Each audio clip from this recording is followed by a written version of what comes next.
Aleluia. Louvado e engrandecido seja o nome poderoso do Senhor. Salve, amada igreja, com a paz do Senhor Jesus. Aleluia, estamos felizes. Salve, amada igreja, com a paz do Senhor Jesus. Louvado seja o nome do Senhor. Estamos felizes porque Deus, aleluia, tem nos concedido a graça de estarmos na sua poderosa presença na noite desse dia. Antes de eu começar a ministrar,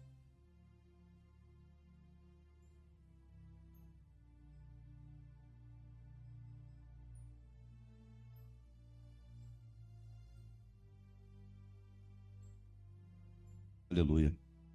Abra a tua Bíblia comigo, primeiro livro de Samuel, capítulo de número 5. Mas antes de eu ler, antes de eu começar a ministrar, hoje, irmãos, é o dia da esposa do pastor. Sabia disso, meu pastor?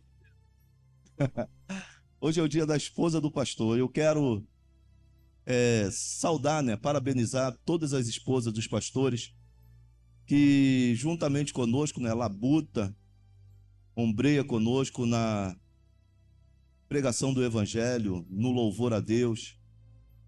Muitas das vezes, irmãos, a esposa é aquela que vê o pastor chorar, é aquela que conhece as dores, é aquela que consola, que ajuda, e muitas das vezes não são valorizadas como deveriam ser.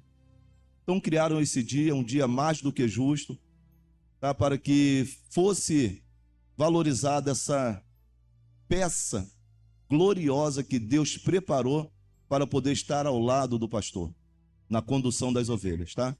Que todas as esposas dos pastores sejam, nesse dia, abraçadas para a glória e louvor do nome de Jesus, amém?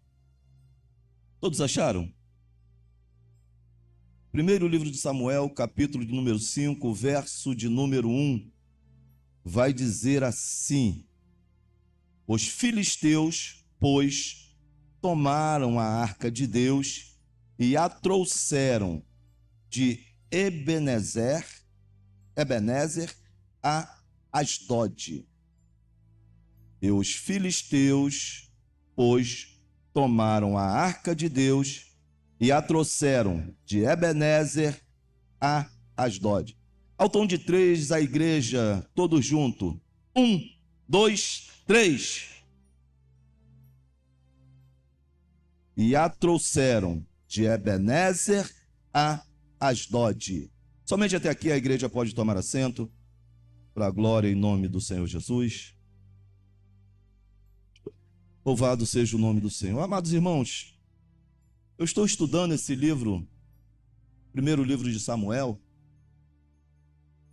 e os irmãos sabem ou percebem que eu gosto de, nas minhas pregações, tem gente que não gosta, tem gente que respeito quem não gosta, quem não faz, mas eu gosto de fazer um esboço. Mas Deus falou tão forte comigo, pastor, nesse livro de Samuel, e Deus tem ministrado algo tão glorioso no meu coração, que eu resolvi nessa noite passar para a igreja tudo aquilo que Deus tem me falado. Irmãos, e o interessante é que a Bíblia vai dizer, aqui onde nós lemos, no versículo 1 do capítulo de número 5, vai dizer que os filisteus, eles tomam a arca do Senhor, aquilo que simboliza a presença de Deus, o objeto que, aleluia, Deus manifestava a sua presença através desse objeto. A Bíblia vai relatar que os filisteus trazem ela de Ebenezer, que era um símbolo dentro ali do contexto do povo de Deus, porque o próprio Samuel vai dizer a Ebenezer: até aqui me ajudou o Senhor. Os filisteus vão pegar essa presença lá de Ebenezer e vão levar para Asdod. Asdod era o local onde estava o templo de adoração a Dagon. Então eles pegam a presença de Deus do meio do povo de Deus e levam essa presença para onde está o templo de adoração a Dagon. E eu quero nessa noite, louvado seja o nome do Senhor, já declarar para a igreja do Cristo vivo aqui neste lugar, que a presença de Deus, aonde ela não é reverenciada, aonde ela não é cultuada, aonde ela não é valorizada, ela se torna um problema na vida daquele que busca essa presença. Buscou a presença de Deus, se você não vai valorizar, se você não vai exaltar o nome do Deus vivo, deixa lá essa presença. Não traz para a tua vida não, porque vai ser problema para a tua casa. Louvado seja o nome do Senhor. O próprio Jesus já deixou bem claro, ele falou, olha, ninguém é obrigado, mas aquele que quiser vir após mim, esquece a tua vida e passa a me adorar, passa a me reverenciar. Você está aqui, você não é obrigado. Você está aqui, ninguém te arrancou de dentro da tua casa pela tua mão e trouxe e falou, vamos adorar o Senhor. Não. Você veio porque você quis, então faça jus à tua vinda aqui nessa noite. Você não veio para ver o pastor Paulo César, você não veio para ver o pastor Evandro, você veio para se prostrar diante dessa presença gloriosa e ter a tua vida transformada. Quem recebe essa palavra nessa noite, porque ele está aqui neste lugar, e se você reverenciar, ele transforma a tua vida. Você não sai daqui da mesma forma que você chegou. Você vai sair daqui cheio com essa presença poderosa para transformar a tua vida. Mas tem gente, aleluia, que quer ter vida sendo casado, ter vida de solteiro. Assim é na presença de Deus. Quando você se casa, você tira lá a varoa da casa dos pais, traz para a tua presença, e você tem que entender que já não são mais dois, é um só. Por quê? Porque se você é casado quiser levar a vida de solteiro, você vai ter problema. Você casou, trouxe a varoa para perto de você, cuida, banca, porque se você não bancar, vai arrumar problema. Tem gente que inventa, pastor, ele não se converte, ele inventa de ser crente. Ele inventou, ele viu as pessoas levantarem a mão, confessar a Cristo, e ele inventou, eu quero ser crente também. Aleluia, eu estou sentindo a glória, eu estou sentindo a presença daquele que pode transformar a tua vida nessa noite, nesse lugar. Ele não se converteu, ele não aceitou a palavra, ele inventou de ser crente.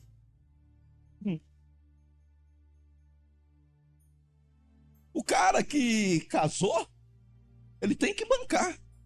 E detalhe, vou te falar um negócio. Esposa custa caro.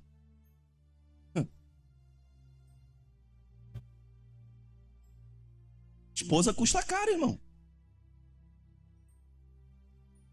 O meu cabelo com 15 reais eu resolvo. O da esposa bota uns 100 aí. Daí para lá. Aí o cara ouve, acha bonito e fala, eu vou ser crente. Ele inventou de ser crente. Aí quer viver a vida daquele que não tem a presença. E aí a presença de Deus na vida dele não vai ser reverenciada. A presença de Deus na vida dele vai ser qualquer coisa. A presença de Deus na vida dele não vai ser exaltada. E sabe o que ele vai arrumar? problema para a vida dele, porque aonde essa presença não é reverenciada, ela se transforma em um peso, ela se transforma em um problema. Mas todo aquele que reverencia essa presença, todo aquele que cultua o Deus vivo de todo o coração, eu posso te dizer que ele deixa de ser um simples homem e passa a ser mais do que vencedor em Cristo Jesus, porque todos aqueles que buscam essa presença, Deus transforma a vida dele. E tudo começou com Eucana, junto com as suas esposas, indo cultuar em Siló, oferecer sacrifício em Siló. A Bíblia vai dizer que o povo de Deus está mergulhado em uma apostasia espiritual muito grande. O povo de Deus não está mais cultuando como deveria. A presença de Deus já era tratada como qualquer coisa. Por quê? Porque o sacerdote Eli tinha perdido a visão do que Deus queria e tinha para a vida dele. E quando o sacerdote perde essa visão, ele passa a não valorizar mais o seu chamado, ele passa a não entender mais quando Deus fala, ele passa a não entender mais o que Deus tem e que Deus quer para a vida dele e para aqueles que rodeiam ele. E a Bíblia vai dizer que Siló, louvado seja o nome do Senhor, tinha um templo, aonde esse templo, louvado seja Deus, era um templo que vinha muita gente, peregrinação, as pessoas vinham para poder entregar o seu sacrifício a Deus. E Deus, aleluia, abençoava as pessoas, porque aquelas que chegavam ali com o coração aberto, Deus respondia às suas orações. Aconteceu assim com Ana. Ana chega e começa a falar com Deus, começa a buscar a presença de Deus, mas aquele que não tinha mais a visão, que era o sacerdote, olha a Ana falando e faz menção, ele atenta para a boca de Ana, vê a boca de Ana mexendo, mas não vê sair voz e fala, olha, aparta de ti esse teu vinho. Não entende, aleluia, quando é Deus falando, não entende quando é Deus usando os seus vasos, não entende. Então aquele sacerdote já havia perdido a sua visão, e Ana fala para ele, olha, meu senhor, não tenha sua filha por filha de Belial, porque ele já não entendia mais os mistérios de Deus.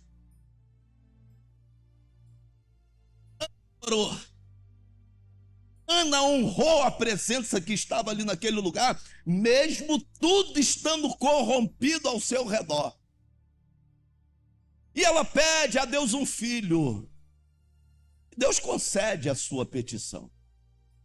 A Bíblia diz que ela sai dali, o seu semblante já não era mais triste, ela come, ela bebe e vai embora alegre. Deus lembra dela e concede a ela um filho.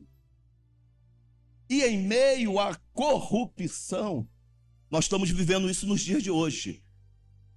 Os dias de hoje está acontecendo isso. Eu vi, por que eu estou falando isso? Porque eu vi um pastor abençoando a abertura do carnaval. Eu vi uma cantora gospel abrir as festividades de carnaval, muito conhecida. Nós estamos vivendo isso nos dias de hoje. Mas então, por que aconteceu na vida de Ana naqueles dias? Porque, aleluia, aqueles que honram ao Senhor, o Senhor vai te abençoar no meio dos corruptos. Aquele que honra a presença, que busca a face, Deus vai te abençoar no meio dos corruptos, porque Ele é fiel com aqueles que têm compromisso com Ele. Você que está aqui nessa noite, tem compromisso com Ele, se prepara, porque Ele vai te abençoar no meio da corrupção. Você vai ter a presença dele aonde mais ninguém sente. Por quê? Porque, aleluia, quem honra o Senhor, ele honra também.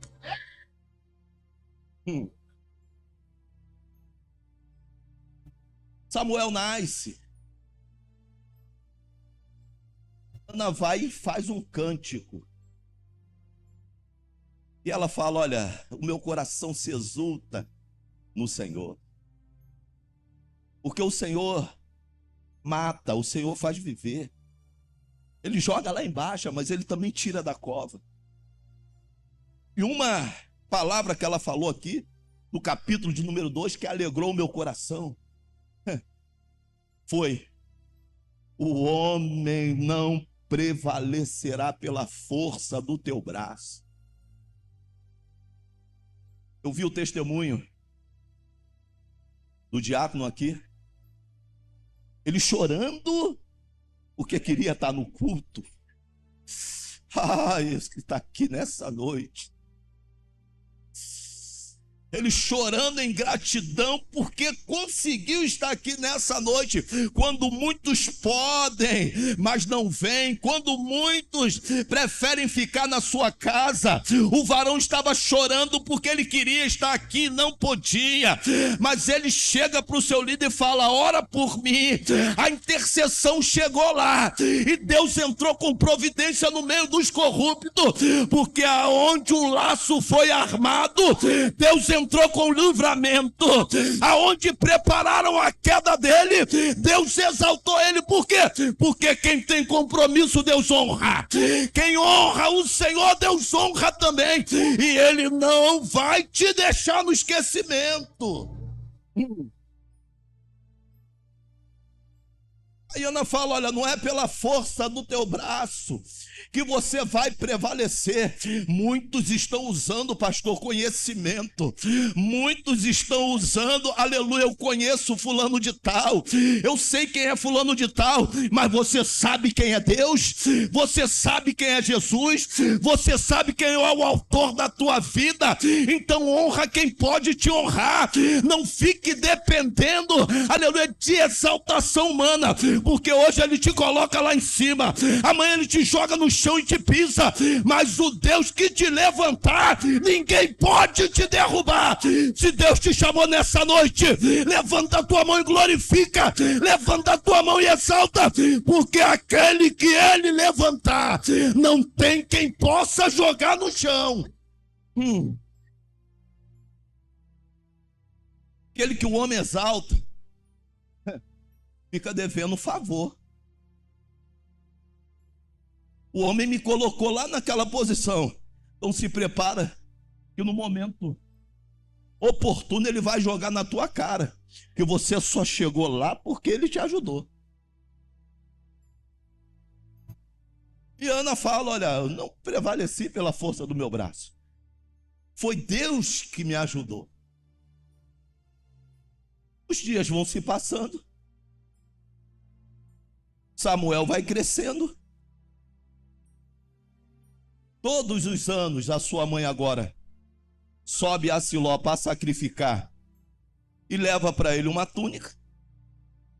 E a Bíblia vai dizer que Samuel crescia, no versículo no capítulo de número 3, vai dizer que o jovem Samuel servia o Senhor perante a Eli, e a palavra do Senhor era de muita valia naqueles dias.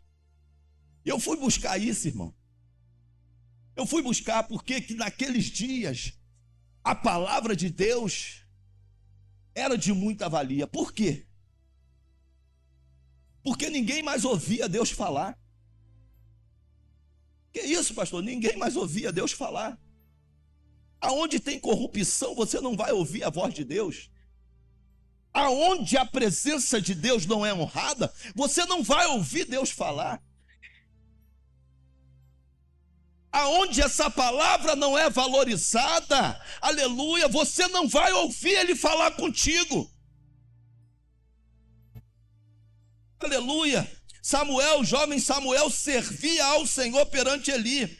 E a palavra era de muita valia naqueles dias, porque não havia visão manifesta. Aleluia, mas o que enche o meu coração de alegria é, louvado seja o nome do Senhor, o ministério estava corrompido, os filhos de Eli corrompidos, aqueles que se diziam servir a Deus estavam corrompidos, mas tinha um ali que se mantinha fiel diante da presença de Deus, e o nome dele era Samuel, e a palavra de Deus vinha a ele, porque Deus vai te achar no meio dos corruptos, Deus vai te achar no meio daqueles que falam mentira, porque se você tiver a verdade de Deus no teu coração e honrar a presença dele, ainda que você esteja cercado, ainda que você esteja, aleluia, tentaram te afundar, te abafar, mas Deus vai te achar aonde você estiver, porque Deus, ele busca aqueles que estão de sinceridade. Tem sinceridade? Você vai ouvir. E o pessoal estava sedento. E Deus falando com Samuel. Deus falando com Samuel. O negócio estava tão estreito, irmãos, que Deus levanta um profeta e manda ir até a casa de Eli. O negócio, olha só, estava estreito demais. Estava igual os dias de hoje, irmãos. Tem coisas que eu não posso falar aqui, até por questão de ética mesmo. Mas estava igual nos dias de hoje. As pessoas estavam corrompidas. Ninguém mais estava preocupado com a ovelha, queria lã, queria gordura. Estava mais preocupado com aquele irmão que estava sofrendo, não. Estavam preocupados com o que ele poderia produzir. E Deus então levanta um profeta e desperta aquele que está na frente. Ei, aquele que se desvia dos princípios de Deus dentro da igreja, ele não pode reclamar que ele foi pego de surpresa, porque Deus sempre vai trazer alguém, Deus sempre vai levantar alguém para poder te despertar. A verdade é que aqueles que estão no erro, eles cauterizam a mente e falam: aquela palavra é até boa, mas não é para mim. Aquela palavra é até boa, mas se fulano tivesse aqui para poder ouvir.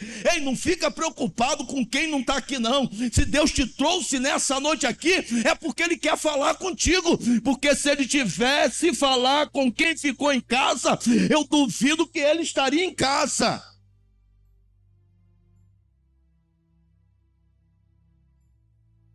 O que é que nós estamos fazendo com a presença de Deus? Eu me incluo nesse meio. Como que nós estamos tratando a presença do Altíssimo? Aí, Deus levanta um profeta e fala com Eli. E fala para Eli assim, olha: louvado seja o nome do Senhor. E fala com Eli assim: olha, eu te levantei, te separei dos meios dos teus. Eu iria fazer de você sacerdote. Iria dar a tua posteridade. Iria estar sempre levantando alguém para poder te suceder. Mas aí Deus fala: olha, longe de mim tal coisa.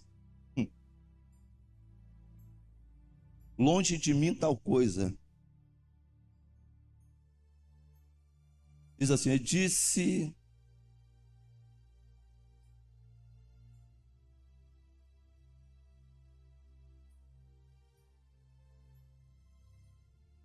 então Samuel lhe contou todas aquelas palavras, e nada lhe encobriu. Ele disse: ele é o Senhor, faça o que bem parecer aos seus olhos. E crescia Samuel no Senhor, e com ele nenhuma de todas as suas palavras deixou cair por terra. Aleluia.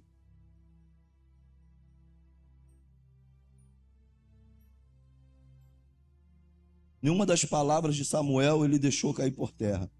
E Deus levanta, então, um profeta. Deus levanta então um profeta e fala: olha, longe de mim tal coisa, porque eu não vou confirmar você como sacerdote, porque você não tem honrado a minha palavra. Você não tem honrado a minha palavra. Você tem honrado mais os teus filhos do que a mim. E ali, Deus confirma que não vai levar adiante o sacerdócio de Eli. E o interessante, amados irmãos, desta palavra, quando Deus fala que Eli tem honrado mais os seus filhos, e Deus esperando os pecados dos filhos de Eli.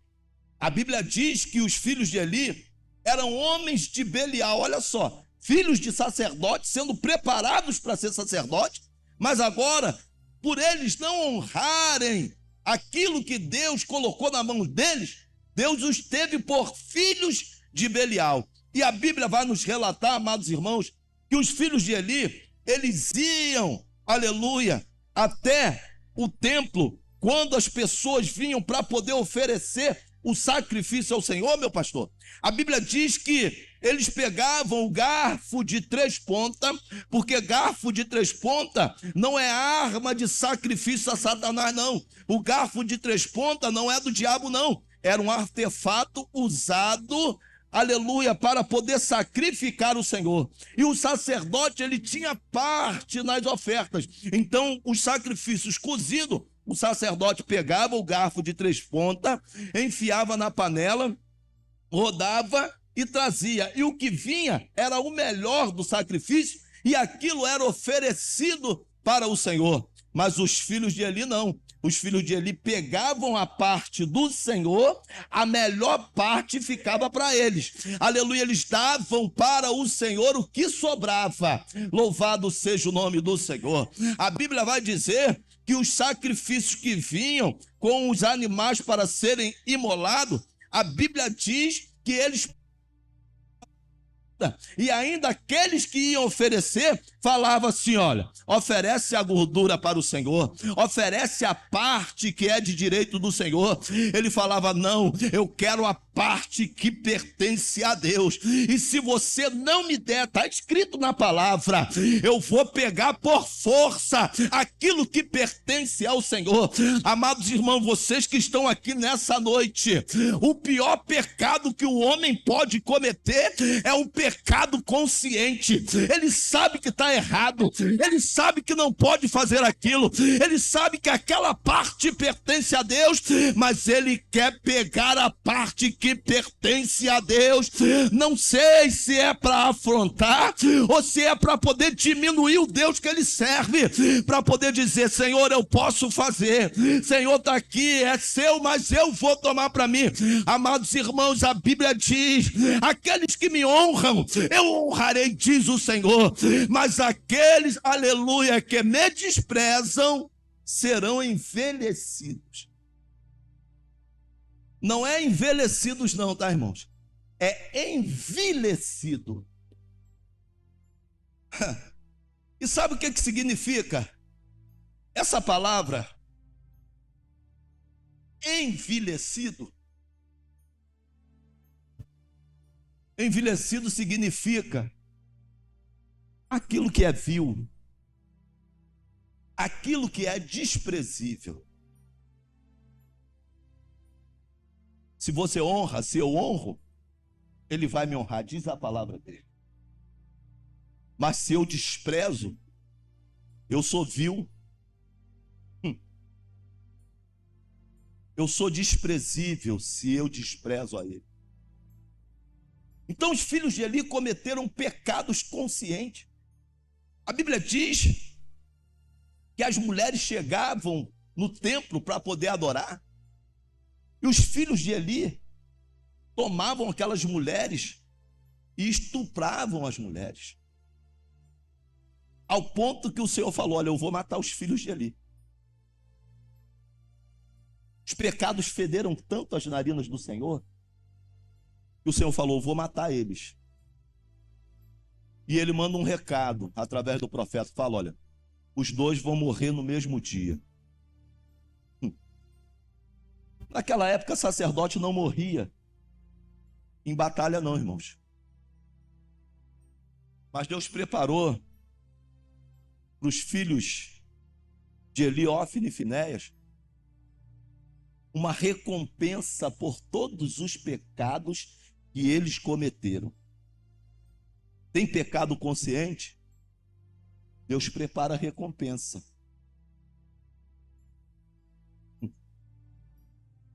Eu sei o que eu tenho que fazer. Eu não faço? É de propósito? A minha recompensa está sendo preparada. Não estou querendo botar peso na tua costas, não. Quero que você saia daqui refletindo. O que você tem feito com a presença de Deus? Como você tem tratado a presença de Deus? Porque Ele não me trata e não te trata de qualquer maneira, não. Ele não nos trata de qualquer maneira. A Bíblia diz em Salmos que Ele conhece a nossa estrutura. E Ele se lembra que nós somos pó. E Ele não nos trata segundo as nossas transgressões, não. Mas se é pecado consciente, tem recompensa sendo preparada. A Bíblia diz que os filisteus agora já caminham para o final. A Bíblia diz que os filisteus se preparam para poder guerrear contra Israel. Israel achando que está tranquilo, que vai fazer o que quer e vai ser honrado pelo Senhor. Israel sai a peleja contra os filisteus. A Bíblia diz que os filisteus ferem Israel. 4.000 homens são feridos. Eles voltam correndo e vão questionar ao Senhor. E eles falam: por que o Senhor fez isso conosco? A minha mãe chamava de sonso. Ô sonso, tu não sabe não? Tu não sabe não? Por que te aconteceu isso não? Aí eles falam assim: nós vamos pegar a presença de Deus, vamos mandar vir a arca de Siló, a gente coloca no meio ali da guerra, junto com os sacerdotes Hófni e Finéias, e Deus vai nos dar a vitória.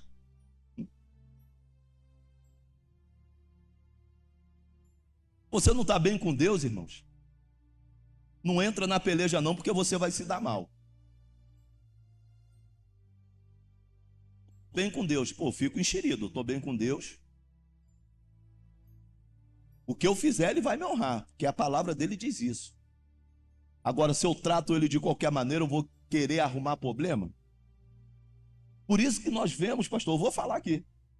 Por isso que nós vemos pessoas que quando você chama para poder orar, vamos ali na casa de fulano de tal, vamos orar?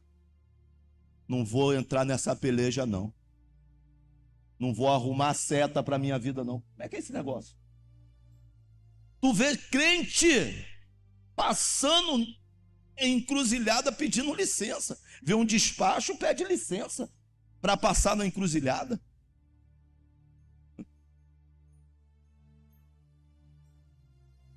Aí eles trazem a arca do Senhor, vem Hófni e Finéias, eles partem para a peleja, partem para a luta.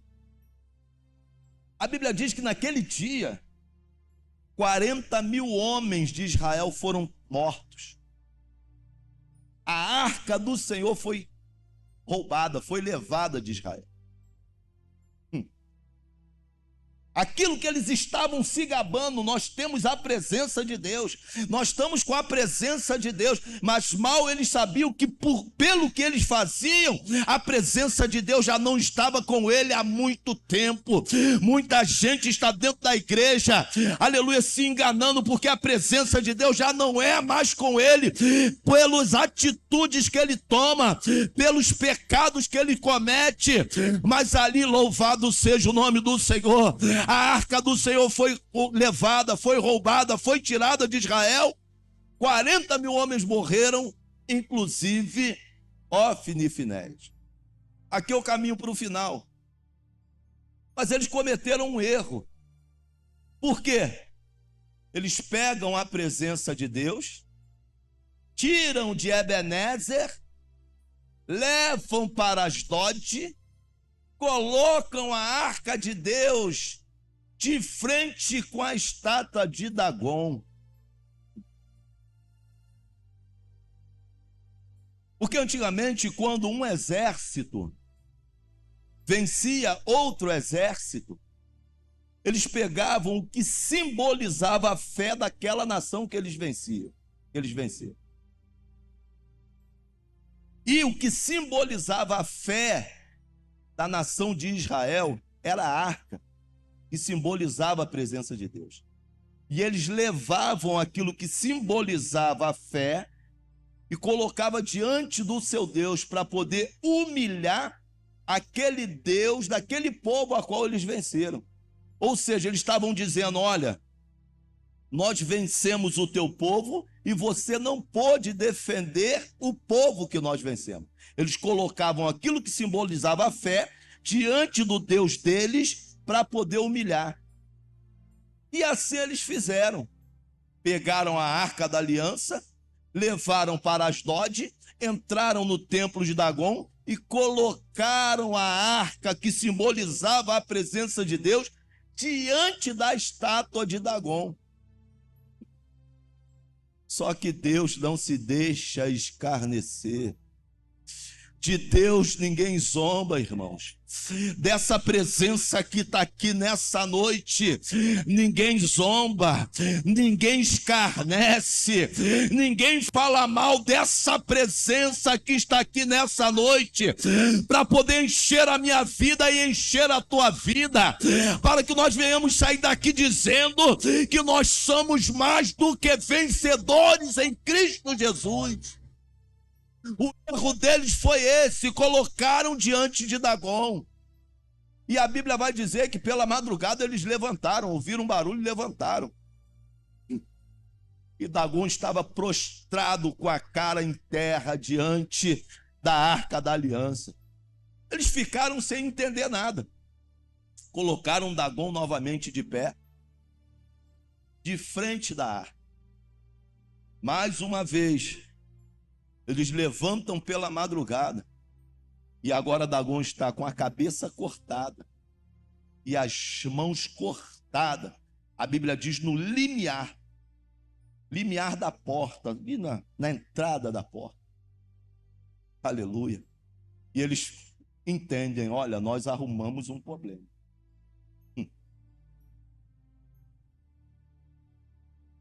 Trouxemos a presença, não reverenciamos, e agora o que a gente faz? Lembra que eu falei lá no começo? Inventou de ser crente? Banca. Quem me chamou? Ninguém te chamou. Inventou de ser? Seja de verdade. Inventou de ser? Banca. A Bíblia diz que aquele que coloca a mão no arado, ele está aqui, colocou a mão no arado, não olha para trás não, que ele não vai ter prazer em você.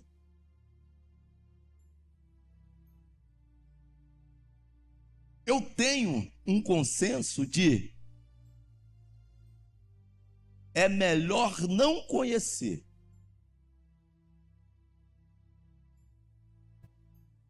seria melhor você não ter vindo, eu não ter vindo, do que uma vez conhecendo o poder, subestimar o que ele pode fazer. Aleluia.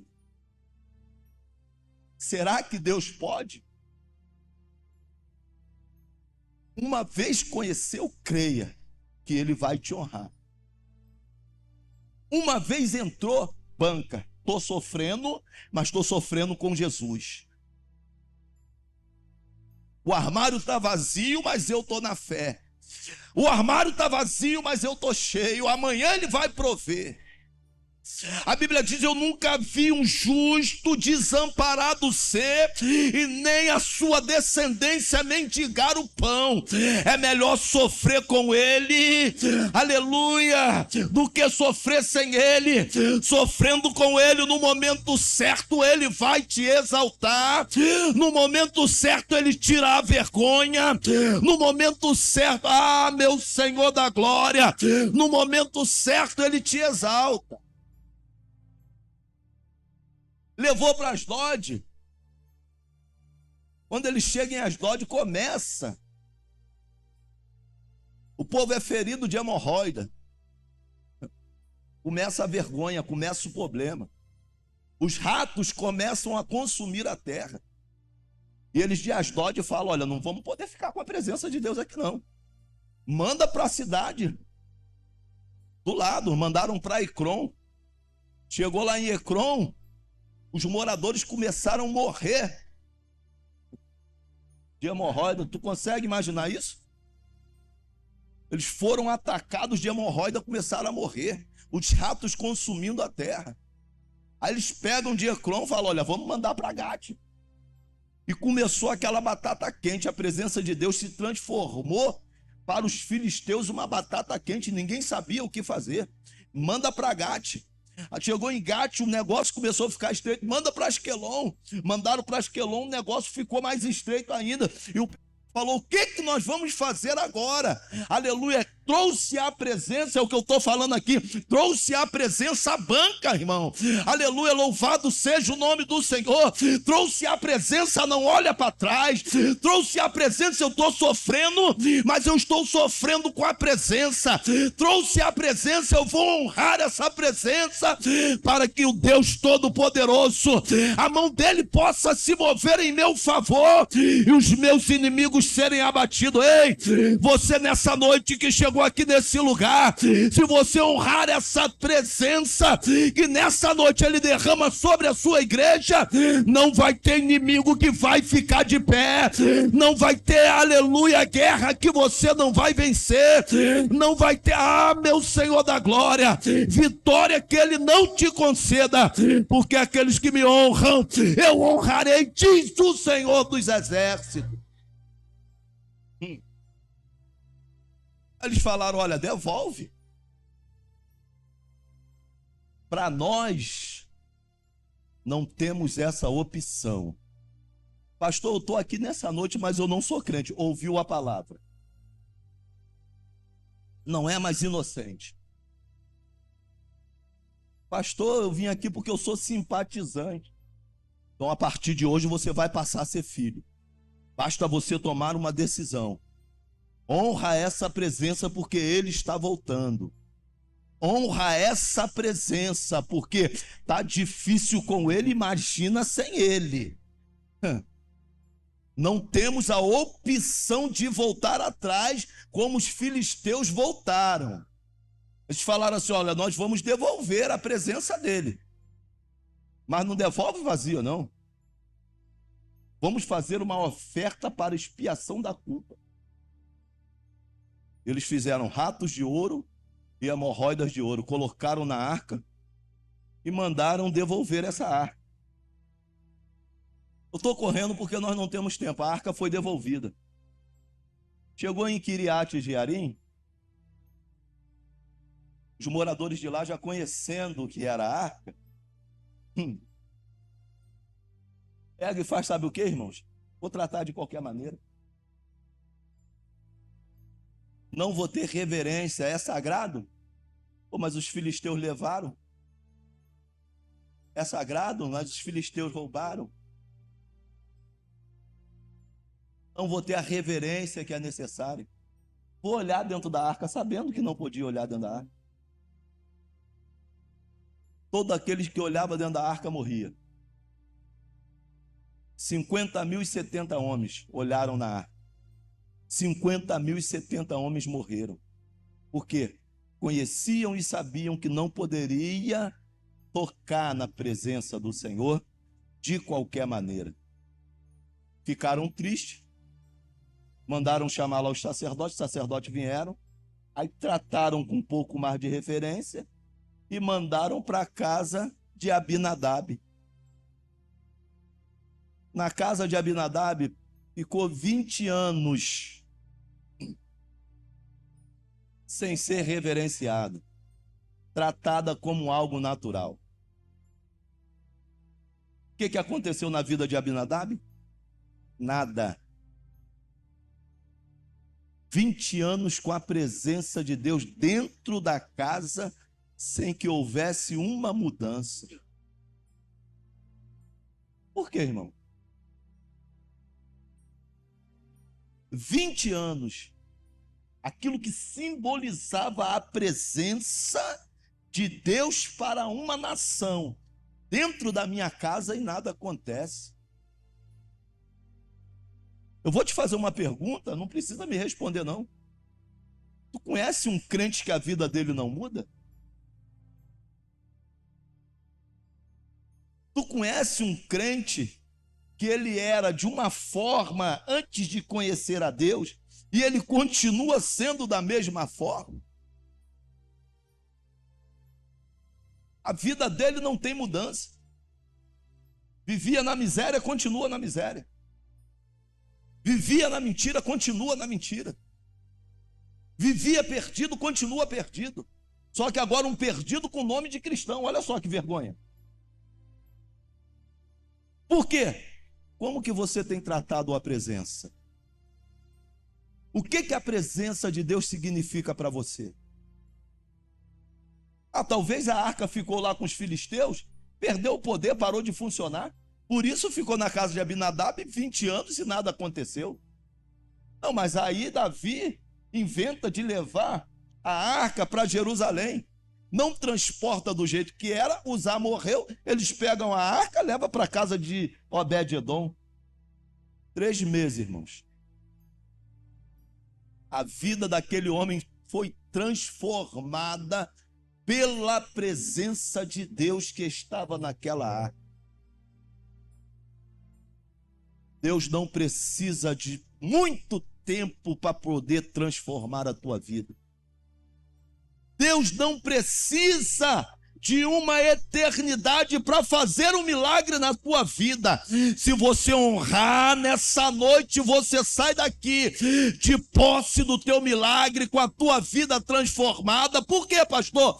Porque Ele é o Deus de já, e para Ele agir na tua vida, basta somente você sinalizar: Senhor, eu quero, meu Deus, eu vou te honrar, a tua presença na minha vida é coisa gloriosa.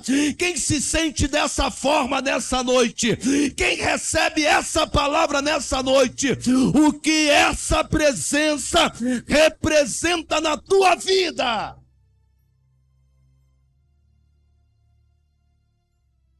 E tratar de qualquer maneira, nada muda.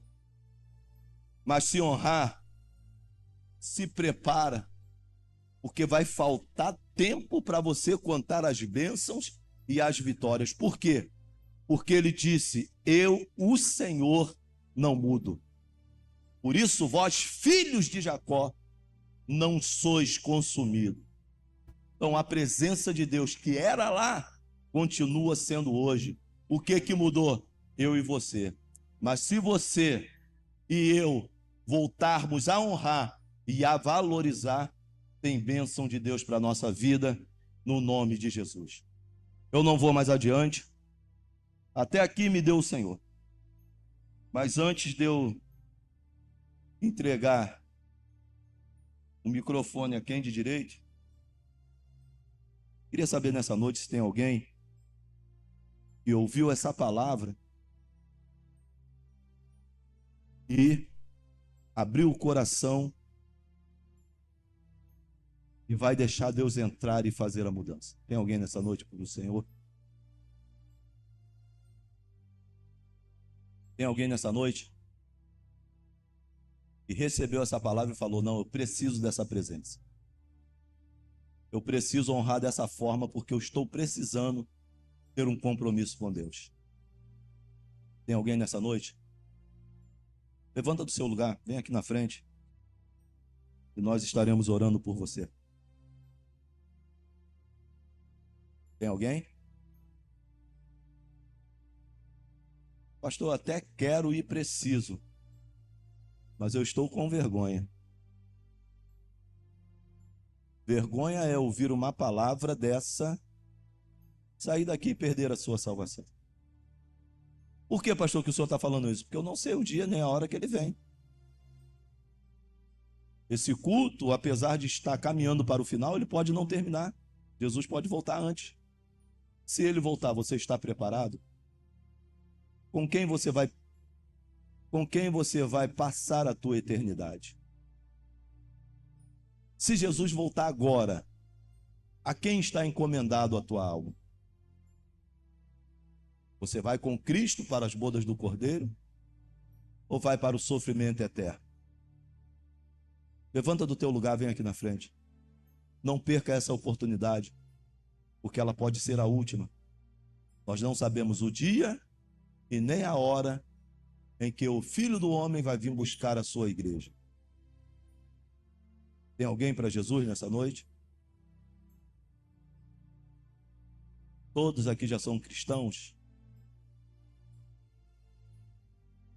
Tem alguém ainda que falta confessar o nome de Jesus como seu único, suficiente e eterno Salvador? Tem alguém para Jesus? Não vou insistir não, tá, gente? Não vou insistir mais não. Tem alguém para Jesus?